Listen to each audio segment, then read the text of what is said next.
안녕하십니까, 박성호입니다. 1월 6일 캐피톨 힐 폭력 사태가 발생하자 조지 W. 부시 전 대통령은 미국이 바나나 리퍼블릭 같은 나라가 됐다고 비판했습니다. 바나나 리퍼블릭이라는 단어는 마지막 잎새로 유명한 오 헨리가 단편 양배추와 왕들에서 처음 쓴 표현입니다. 겉은 멀쩡하지만 썩기 쉬운 바나나를 빗댄 말인데, 보통은 바나나를 팔아먹고서는 중남미의 가난한 나라를 일컫는 말입니다.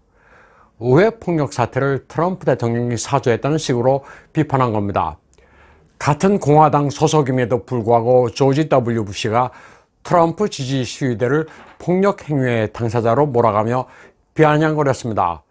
그는 선거 결과를 두고 쟁의를 벌이는 것은 바나나 리퍼블릭에서나 있을 법한 거다. 미국 같은 민주공화국에서는 있을 수 없는 일이라면서 훈수를 뒀습니다. 이에 대해 폼페오 국무장관이 반박했습니다.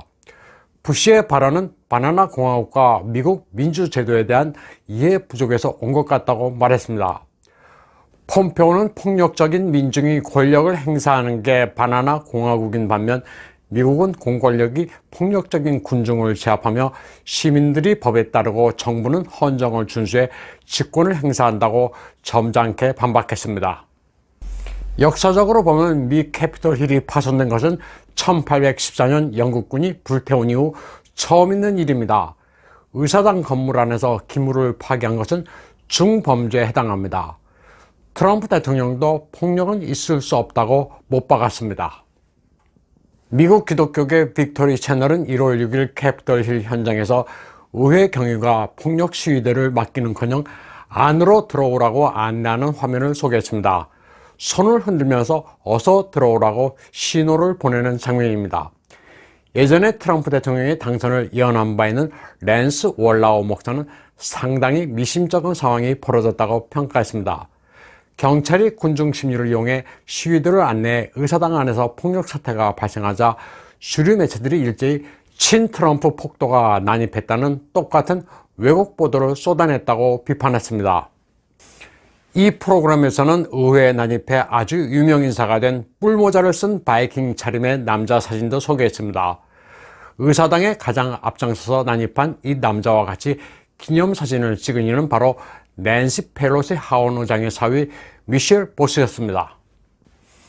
미국은 더욱 암흑 속으로 빠져들고 있습니다. 폭스뉴스의 로라 잉그램은 트위터, 페이스북, 구글 등 빅텍들이 트럼프 대통령과 그 지지자들, 표현의 자유를 명시한 수정헌법 1조에 대해 기습 공격을 가했다고 통탄했습니다.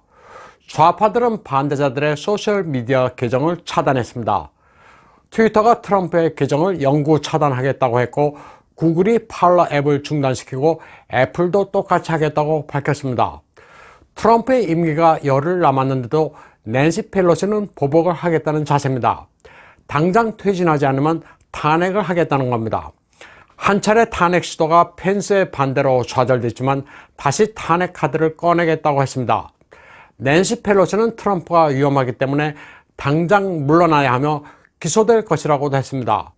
대통령의 권리를 규정한 수정헌법 25조를 다시 발동하겠다는 겁니다.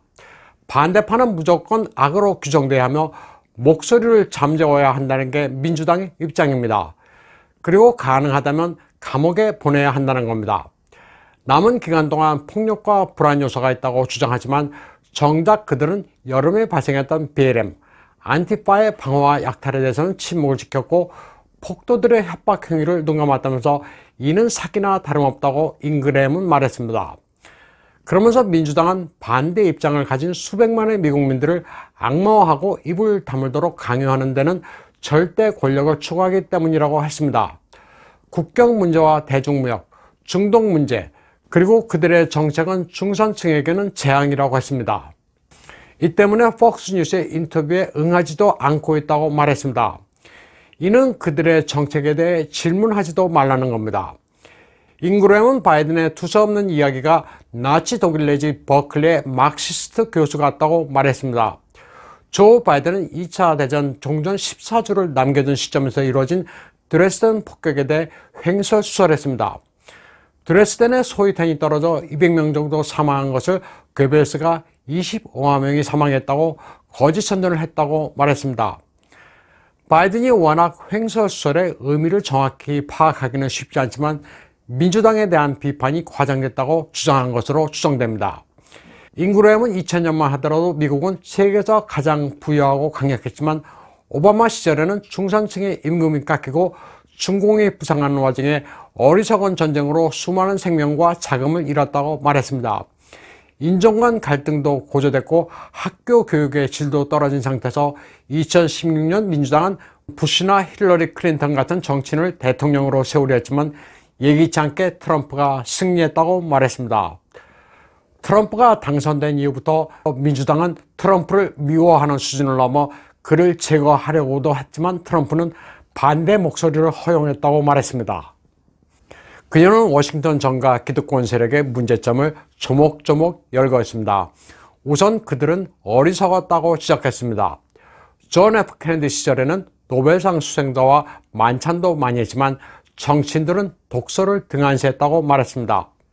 알렉산더 해밀턴 연극으로 토마스 제퍼슨을 이해하려 했으며 96년부터 2004년까지 방송한 TV 연속극 로젠만으로 중산층을 이해하려 했다고 말했습니다. 그리고 친중파 인사들의 발언으로 중공을 이해하려 했다고 비판했습니다.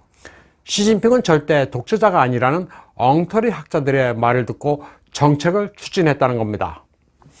두 번째는 무능입니다. 나프타가 옳고 중공을 WTO에 가입시켜 자유화로 이끌 것이라는 환상을 가졌는데 이는 잘못됐다고 지적했습니다.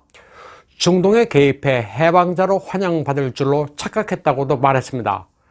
트럼프가 힐러리를 꺾지 못할 것이라는 장담도 빗나갔고 부동산과 인터넷 버블, 포퓰리즘의 부상, 브렉시트 등에 이르기까지 예상한 게 전혀 없었다고 지적했습니다.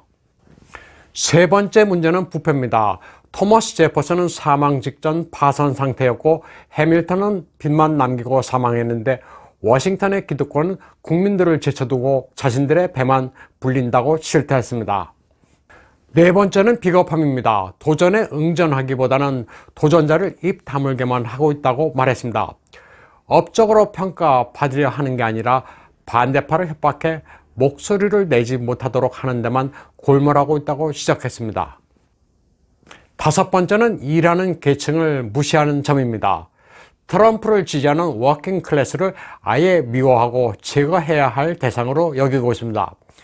버니 샌더스는 트럼프뿐 아니라 그를 지지한 7,400만 명의 유권자를 증오한다고 말했습니다. ABC 뉴스의 정치부장 릭 클라인은 트럼프를 제거하는 것은 쉽지만 그가 움직이는 수많은 미국민들을 청소하는 것은 또 다른 문제라고 말했습니다. 일개 언론사 정치부장이 반대 정견을 가진 미국민들을 제거 대상으로 보고 있습니다. 민주당은 트럼프를 지지하는 7,400만 명을 폭도 내지 2등 국민으로 간주하고 있습니다. 미국 사회는 급속히 미쳐 돌아가고 있습니다. 2018년 11월 흑인 최초의 뉴욕주 법무장관으로 지명된 레티샤 제임스가 트럼프 대통령을 노골적으로 협박하고 있습니다. 레티샤 제임스는 2018년 법무장관으로 지명됐을 때부터 트럼프를 골치 아프게 할 거다. 그가 내 이름을 알게 해주겠다고 공언해왔습니다. 그녀는 1월 6일 사태가 트럼프 대통령과 그 일가 그리고 의원들이 사주한 정변 미수라면서 법무부가 이를 조사하라고 말했습니다. 그리고 더 비율한 프로그램에 출연해 트럼프가 스스로를 사면하더라도 자신이 트럼프와 그 가족을 가만두지 않겠다고 협박했습니다. 게이트웨이 펀딧은 레티샤 제임스의 이 같은 발언을 스탈린 시대 베리아에 비유했습니다. 누구든지 데려오기만 하면 죄를 만들어내겠다는 무시무시한 베리아를 떠올리면서 피해 숙청이 미국에 임박했다고 보도했습니다. 미국은 그야말로 시계 제로의 상태입니다. 트럼프 대통령의 소셜미디어가 차단되기에 앞서 미셸 오바마까지 나서서 빅텍에 트럼프 대통령의 소셜미디어를 영구 차단하라고 말했습니다. 게이트웨이 펀딧은 폭군이 되고 싶은 미셸 오바마의 기가 막힌 언행을 보도했습니다. 게이트웨이 펀딧은 스티브 배넌의 워룸도 유튜브에서 차단당했다고 보도했습니다. 스티브 배넌의 워룸은 트럼프 지지자들의 사랑을 받는 인기 채널이었습니다. 많은 이들이 트위터에서 팔러로 옮겨가고 있는 가운데 애플이 팔러 앱을 내렸습니다. 광분한 민주당이 자유시민들의 언론을 아예 차단하고 있습니다. 이제 미국은 내전으로 치달을 가능성이 고조되고 있습니다. 1월 20일까지는 군 통수권자인 트럼프 대통령이 두려운 나머지 펠로시는 핵무기 통제권을 빼앗으려 하고 있습니다. 미국을 나치 독일로 만들려 하고 있는 민주당에 많은 미국민들이 분노하고 있습니다. 트럼프 대통령이 군을 움직일 것인지 아니면 총기로 무장한 민병대들이 봉기하고 국민들이 여기에 호응할 것인지의 선택만 남아 있습니다. 오늘 방송은 여기까지 하겠습니다. 시청해주신 여러분 감사합니다.